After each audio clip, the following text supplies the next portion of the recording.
محترم ناظرین، باغبان T V کی طرف سے فرقان خٹک حاضر خدمت ہے۔ سلام قبول فرمائیں۔ آج ملک کی حالات کی تناظر میں آپ سے چند اہم باتیں شیئر کرنا چاہتا ہوں۔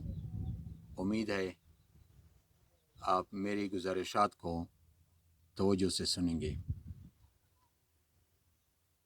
ایران کے مذہبی حلقوں میں تہران کی سڑکوں پر نکر پہنے اور حلق میں الکوہل انڈیلتے امریکن اور دوسرے مغربی ممالک کے مرد و زن کے خلاف شدید نفرت اور اشتعال انتہا کو پہنچا تو سڑکوں پر احتجاجوں اور مغربی ممالک کے سفارت خانوں پر حملوں کا لامتناہی سلسلہ شروع ہو گیا۔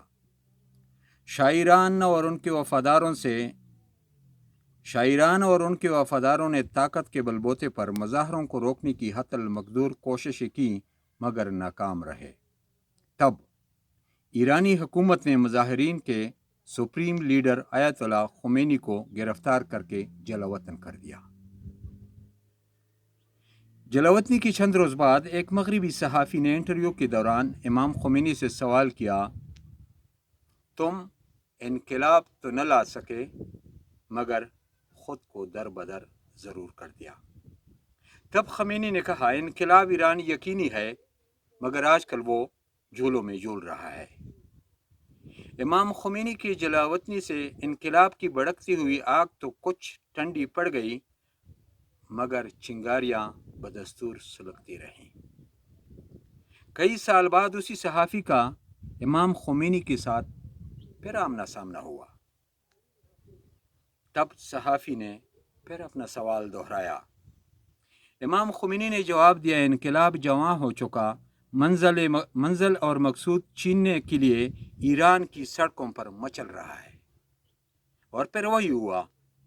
ایک جہاز تہران ایئرپورٹ پر اتر رہا تھا جس میں امام خمینی اور اس کے رفقا سرزمین ایران پر منتظر انقلاب سے گلے مل رہے تھے، اور دوسرا جہاز فضا میں اڑ رہا تھا جو شاعران اور ان کے خاندان کے دوسرے افراد کو شاہی خزانے سمیت امریکہ کی طرف روتے ہوئے لے جا رہے تھے۔ انقلاب ایران کی خصوصیت یہ تھی کہ اس کے بانی ارکان کوئی روایتی سیاستدان نہیں تھے بلکہ وہ ایران کے ظالم، خائن راشی حکمرانوں اور اشرافیہ کے مظالم کا رد عمل بن کر میدان عمل میں اترے۔ مجبور، مظلوم اور ظلم کے ستائے ہوئے عام لوگ تھے اور بالآخر اپنی جد و جہد میں کامران بھی ہوئے۔ اور ویسے بھی دنیا کے انقلابوں کی تاریخ بتاتی ہے کہ ہر انقلاب لیڈر اپنوں میں سے خود تخلیق کرتا ہے جو سماج اور معاشرت کو نئی سمت دے دیتا ہے۔ انقلابی ایران کی کامیابی کی سب سے بڑی وجہ یہ تھی کہ قائد انقلاب امام خمینی نے اپنی کرپٹ، خائن، ظالم، خونی رشتہ داروں تک کے سر دڑ سے الگ کر دیے۔ گو کہ امام خمینی اب دنیا میں نہیں ہیں مگر ان کے جانشین آج بھی پوری استقامت کے ساتھ خمینی انقلاب کے محافظ بنے ہوئے ہیں، اور عالمی سامراج اس کے ہر للکار سے کانپتا بھی ہے۔ معزز سامعین، معزز ناظرین، وطن عزیز پاکستان میں بھی آج کل روایتی سیاسی قیادتوں کے مابین اقتدار کے لیے رساکشی جاری ہے، لیکن انقلاب کی پرچائیاں کہیں بھی دکھائی نہیں دیتی۔ اقتدار سے اپوزیشن جماعتوں کی طرف سے زبردستی اٹھا کر باہر پھینکے جانے والے پی ٹی آئی قائد جناب عمران خان آج کل جلسوں پر جلسے کر رہے ہیں۔ جس طرح شہباز حکومت کو عمران خان اور اس کے ساتھی امپورٹڈ تصور کرتی تھی، اسی طرح عمران حکومت کو بھی سلیکٹڈ حکومت کے تانوں کا سامنا رہا اور اداروں کو سلیکٹرز قرار دیا جاتا رہا، اور آج کل خان اعظم بھی اداروں کو نشانے پر رکھے ہوئے ہیں۔